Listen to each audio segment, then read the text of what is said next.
전미 14강 상관이 설하는 용신으로 총명하며 인성의 극이 소멸도 무탈한 명조입니다. 임수가 묘월에 태어나 상관격이므로 월간에 인성을 만나 상관 폐인으로 성격됩니다. 그러나 연간의 병화가 병신합거하니 파격이나 상관의 용도를 보면 정관이 없기 때문에 극관하는 것이 아니라 양인인 수를 설기하는 용도가 됩니다. 따라서 월지묘목이 왕수를 설하는 용신이므로 총명준수하며 인성의 억제함이 없어 소멸되어도 불길하지 않습니다. 이럴 때 이처럼 상관이라도 용도가 무언지 살펴야 합니다. 반면에 식신격이라도 정관을 근접하여 공격하면 역시 인성의 억제나 재성의 통관을 필요로 합니다. 이처럼 이름에 매이지 말고 용도를 살피며 격을 보아야 합니다. 임자일주가 지지의 두 양인을 만났고 천간에 개와 신이 투출하였습니다. 개와 신이 투출하였으니까 점수가 4로 신앙한 면이죠. 왜냐하면은 일간이 본기로 근을 2개씩이나 두었기 때문에 또 시지에 겁재가 있고 월간에 인수가 있어서 신앙하다고 보는 것입니다. 오행에 정관인 관성인 토가 없고 연간의 병화는 병자 절퇴지에 있으며 신과 합하여 수가 되었습니다. 병신합수가 된다는 것은 가짜 비견이 생겨난 것이므로 이복 형제를 의미합니다. 가장 기쁜 것은 왕한 묘가 월령이고 임자수를 설기하므로 겁재나 양인의 완고함을 능히 순화시켜 수기를 유행시키고 있습니다. 고로 위인이 공손하면서도 예의가 바르고 온화하면서도 중형의 충절을 지킬 줄 알았습니다.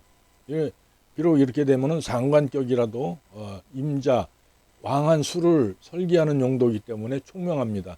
만약에 신약한데 상관이 있으면 총명하지 않고 삿된 꾀를 부리기도 하겠죠. 그래서 신약한데 상관이 있으면은 또 상관운을 만나면 사기꾼이 되는 경향도 많습니다.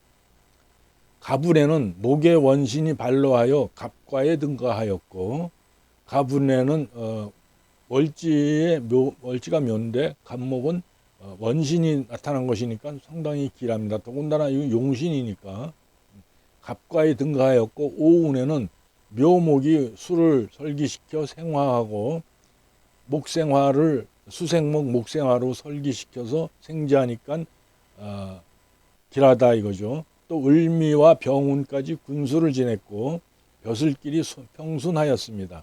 이를 속론으로만 본다면 자묘는 무례지형이며 또 상관과 양인이 자묘형을 만났으니 오만하고 무례할 것이며 흉악이 대단하다고 평했을 것입니다.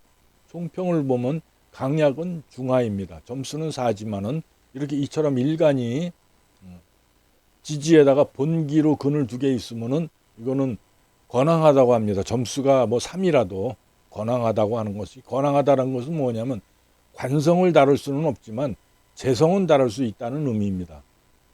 격국으로는 상관격이고 용신은 목입니다. 희신은 화가 되겠죠. 임수일주가 왕성한데 상관이 원령을 차지하고 힘이 있어 병화를 생합니다. 물로의 천간으로 오는 병화는 병신합으로 기반되니 쓸모가 없습니다. 이렇게 병신합이 있는데 병화가 오면은 병신합을 되니까 이 병화가 살아나게 됩니다. 그래서 나머지 천간이 움직이니까 이 겁재한테 탈재를 당하니까 불길한 운이 되는 것입니다. 갑오대운은 갑목이 수기를 설하여 화를 생하니 길합니다. 자호충이 되나 묘목이 통관하여 무해합니다. 오화가 있어서 자호충을 하려고 하는데 중간에 요 묘목이 있기 때문에 수생목, 목생화로 가서 통관을 시키니까 무해합니다. 그러나 이제 그 일지에서 양인을 충하니까 2개가 충하니까 오화, 즉 재성에 의한 피해는 나타나게 됩니다. 그래도 대체로 무해하다고 보는 것입니다. 재평, 임자일주가 지지에 양인이 두 개나 있고 천간에 신금과 계수가 투출하여 수가 왕한데 오행 중에 억제하는 토가 없습니다. 연간의 병화는 좌좌 절퇴지에 임하고 병자 퇴지에 앉았죠. 신금과 합하여 수로 화하였습니다. 병신합수 하였습니다. 기쁜 것은 묘목이 원령을 득하고 수를 설하니 겁재와 양인의 완고함을 순화시켜 수기가 유행되는 것입니다. 만약에 이렇게 양인이 두 개나 있으면은 대단히 그 위인이 고집이 세고 완고한 경향이 많습니다. 그런데 상관으로서 그것을 설하니까 사람이 총명하고 공손하고 예의가 바르고 온화하며 중행의 도를 지켜 절도가 있었습니다. 더구나 상관을 얼간에서 금극목으로 억제를 하기 때문에 또 상관이 억제가 되는 경향으로 사람이 공손하고 예의가 바릅니다. 가분에 이르러서 목의 원신이 반로하여 과거에 연이어 급제하였으며 오대운에는 묘목이 수를 설하고 화를 생하니 즉 생자가 되는 것이죠. 상관 생자가 되니 기론인데 을미부서부터 병대운까지 벼슬이 군수에 이르고 벼슬길이 평탄하였습니다. 즉 을미운서부터 병대운까지 벼슬이 군수에 이르고 벼슬길이 평탄하였습니다. 그런데 이제 병화대운에 들어오면은 병신 합해서 재성의 탈제라니까 이때는 재물의 손실이라든지 부인과의 문제라든지 이런 것들이 좀 일어날 수가 있는 시기죠. 신대운부터는 상당히 좀 힘듭니다.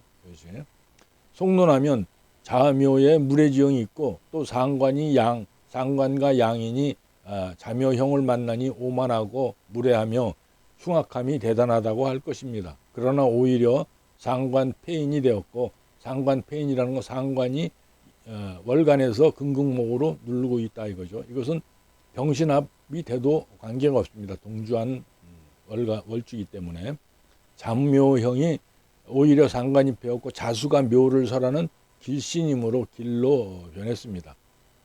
자묘형이 아니라 오히려 양인을 설하는 길신으로 변했다 이거죠. 이것이 용신이기 때문에 자묘형의 수목-응결이 되는 것은 자월의 묘목은 얼어버린 묘목의 얼음물이라 응결 현상이 나타나지만 자월은 추운 때죠. 한겨울이라서 묘목은 얼어버린 을목이기 때문에 수목-응결 현상이 나타나지만 묘월의 자수는 수목-응결이 미약합니다. 다만 일지양인이며 재성인 병화가 병신 합거되니 부친덕과 부부궁은 불길합니다.